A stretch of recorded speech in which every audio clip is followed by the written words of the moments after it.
The Very Brittle Badger. I don't suppose you've ever heard of the phantom spectacles thief of Cromer's Wood? The hideous black and white shadowy creature who stalked wearers of glasses through the woods before wrestling them to the ground and swiping the specks from their faces with its yellow gnarled claws. No? Not ringing any bells? It may have been before your time. But let me tell you, back in 1982, the story sent shivers down the spines of every spectacles wearer in the world, and for several months, not one person, whether they wore glasses or not, dared step foot in Cromer's Wood. All sorts of nonsense was written about it at the time. It was someone with a grudge against the bespectacled, or an impoverished or crazed optician, depending on your opinion of the profession. But they never did find out the truth, which is why I'm here to put the record straight, because it was, in fact, all to do with a very brittle badger called Ange. She wasn't prone to break in two or collapse into a pile of tiny splintery bones brittle, but brittle as in the nervous, anxious kind. A little bit of a scaredy cat. Now don't get me wrong, I'm not the bravest badger in the wood, but Ange, well, you had to see it to believe it. Jump at her own shadow, she would, and I'm telling you there are a lot of shadows in this here wood during a bright moon. And the trouble was, Ange wanted to marry and settle down. Yes, I know what you're thinking. Are we really going to have to suspend disbelief? Badgers settling down to marriage and kids, really? Well, what do you know, human? Half-wits, most of you. We've seen you wandering around the woods with your big boots stomping on our beautiful wild flowers, crushing the life out of the little fellers of the woods, not to mention all the litter you drop.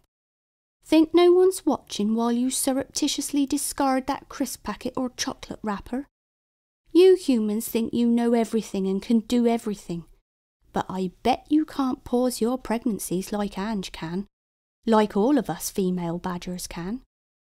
See, we can hold an embryo in a dormant state until conditions are just perfect for us to go ahead with our pregnancies. Beat that, Mr. and Mrs. Opposable Thumbs. Interested now, are you? Them scientists from Oxford are pretty interested too.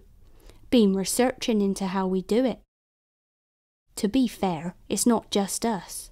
Bears can do it, and so can armadillos. We thought we were the only ones, until one of you lot dropped your phone and we searched online. Now all of us Cromer's Wood badgers are proud members of the Delayed Implantation Support Society run by a group of 9-banded armadillos in Brazil. What delayed implantation means for us is that we will go ahead with our pregnancies if we have enough food and aren't too stressed out with life. But if life's not great and there ain't much food around, then we can pause our pregnancies and start them again as soon as things pick up. Trouble is, for sensitive souls like Ange, this amazing talent of ours can cause all sorts of problems. You see, Ange had been with her boyfriend Reg for years. In fact, they were in the same set at school. Get it? Oh, all right. Anyway, they got married in the spring of 1980, and both Reg and Ange's parents were desperate to hear the tiny pitter-patter of badger paws and claws. A year, and then 2, passed without so much of a sniff of a baby badger. Meanwhile, all Ange and Reg's friends were busy gushing over their newborns, or how well their cubs were doing with the usual badger skills, such as digging, foraging for food and bedding, cleaning sets, claw sharpening and grooming. And every time poor Reg brought up the delicate subject of babies, Ange would run off into one of their outlier sets and dig more chambers for nights on end, refusing to talk to him. She'd return exhausted from all her excavating, and Reg, who began fretting day and night about Ange's health, gave her massages and sang her favourite badger songs to calm her. You see, she'd begun to wake in the middle of the night, mumbling about some terrible creature in the pond, and though Reg tried to calm her fears, Ange refused to listen, and the creature of her nightmares grew more and more monstrous, while Reg grew less and less hopeful of ever holding a little baby badger of his own. It came to pass one summer's day that Reg left home for work in the nearby quarry where he was employed to cut the rocks with his excellent sharp claws. He had overslept and left his sandwiches behind, so he scurried back across the field, past the great pollarded, not to mention grumpy ash marker tree, and into the woods, and was just about to go into his set when he caught sight of a very familiar figure standing on the decking area next to the pond. Reg sneaked up through the trees to see what was going on, and yes, there was no mistaking it, Ange was standing on the platform gazing down at something in the pond. At first he assumed she'd taken his advice about trying meditation, but then he realised it was Thursday, meditation class was on a Monday. Perhaps she had decided to try it by herself. But as Reg crept closer, he realised Ange was in no relaxed state. Her hackles were up, making her appear twice her normal size, and he could see now that Ange was grimacing at something in the pond. Reg rushed over, thinking the worst. At school they'd listened to the tale of Bee and Barnaby and the evil circus witch, as well as the story of the stinky conjurer cast into the pond by Griselle. Could it really be true? Was the old evil man lurking there all this time, scaring his beloved Ange during her waking hours and haunting her nightmares as she tried to sleep? Ange screamed, nearly slipping into the pond as Reg hurtled towards her. "For goodness sake, Reg, I thought it was the old conjurer," interrupted Reg. "That's just a silly story, my love." "No, Reg, it's a were-badger, look!" She pointed a shaky claw down to the still pond, the moonlight reflecting Ange's twisted face, her gums pulled back so her sharp pointy teeth were exposed. Reg stroked Ange's hackles. "That's no were-badger, that's you, my love." "You're telling me that I look like that hideous monster?" "Ange, my love, don't you see? That's your reflection." "You're so cruel, Reginald, I hate you." And with that, Ange turned on her heels and fled into the woods. "No, I didn't mean it to sound like that. You're beautiful, Ange. None of us look great when we're trying to be scary or we're frightened. Ange! Ange? Where are you?" called Reg as a cloud covered the moon and plunged the wood into darkness. Well, the next morning a letter was hand-delivered to Reg's set. It was from Ange's lawyer asking him for a divorce, telling him he could keep the set and that his wife never wanted to see him again. But now Reg wondered if she'd ever really seen him in the first place, because it was as plain as the white stripe down his nose that Ange couldn't see a thing. Everything made sense now.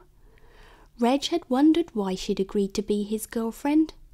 All his friends had said she was far too good-looking to be interested in him, and then he recalled all the strange things Ange had done since they'd moved in together. The time she brought back 2 broom heads mistaking them for a hedgehog's supper, or when she nearly choked to death because she thought shoelaces were earthworms. And then what about the time she tried to chew her way through that discarded tennis ball, convinced it was a juicy apple? It was so obvious. Why had it taken him so long to realise? Most importantly, Reg now understood what was stopping Ange having a baby. Every time she looked at her twisted and distorted reflection, she paused her pregnancy. But how could he help her realise that she had nothing to fear? He vaguely remembered a great uncle in Oxford, afflicted with failing eyesight. His father had told him how he'd come up with a cunning plan to steal academics' glasses until he found the perfect pair.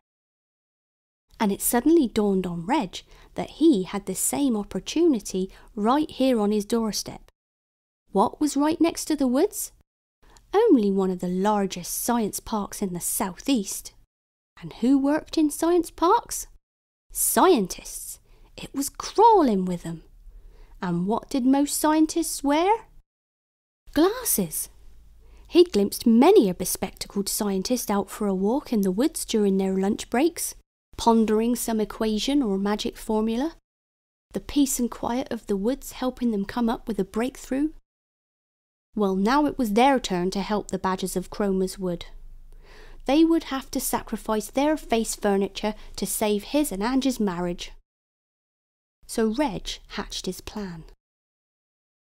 He took 2 weeks off work and stayed awake during the day, observing the most popular route the glasses-wearing scientists took during their lunch hours. Then he stole some string from the back of the ranger's van, which he used to quickly set up a tripwire as soon as each glasses wearer approached. The trap worked perfectly. Once his victims fell, he wrestled off their specs, if they hadn't already slipped off the surprised scientists, and then scarpered to his set. However, after a week and a half of mugging scientists, someone had called the police. Several detectives were seen hiding in the woods in a bid to capture the phantom spectacles thief of Cromer's Wood. Reg would have to give up, he realised. He'd never be able to win Ange back if he was arrested and sent to prison. Anyway, once he counted up his stash, he realised he'd done rather well. He had in his possession 26 pairs of glasses, though one pair was broken during a tussle with their owner. Surely one would help Ange to see. He gathered them up in a bag borrowed from one of the rangers and waited outside Ange's new outlier set for her to come out after a hard night of excavating. At first she mistook him for a Jehovah's Witness and then for her sister, before Reg grabbed a pair of glasses from his bag and thrust them on Ange's face and then hid behind a large beech tree. It was a risky move. If the specs didn't work and made her eyesight worse, he'd probably have to pack his bags and move to another territory far, far away. Reg waited for a few moments before peeking out to see Ange screwing up her face. She then glanced to the left and then the right, surveying her surroundings as if she was seeing it for the first time. She then took off the glasses and put them back on again several times, as if she couldn't quite trust what she was seeing. She gazed up at the Will You Marry Me tree, seeing the sharp outlines of its branches and leaves, and then up at the sky, marvelling at the individual stars twinkling down at her. Usually, they were just one big blurry blanket of lights, which made her feel dizzy, but now, wow! There were billions of individual stars just hanging there. As she looked back down, she spotted a familiar long nose and a pair of shining eyes peering out behind the beech tree. "Reg, is that you?" "Yes, my love," said Reg, gingerly padding towards her. "I never realised you had such a well-defined stripe down your nose." "Ange, my love, we all have well-defined stripes. That's what us badgers are famous for," he said, taking out a mirror that had fallen out of one of the scientist's bags. "Take a look," he added, passing it to her. "Oh, yes," she said, admiring herself. "The world always seems so scary with lots of blurry things and faces everywhere, including my own," she said. "I'd love you even if you had the blurriest face in the world," said Reg. "Come home with me, Ange." And 6 weeks later, Ange, now able to see perfectly, gave birth to a beautiful baby badger called Versace, named after the squiggly writing on the frames of her new glasses. The end. The Very Brittle Badger was written by Michelle Sheldon and read by Louise Burgess. Help create a Wilder Kent. Text Wilder Kent to 70470 and donate £5 today.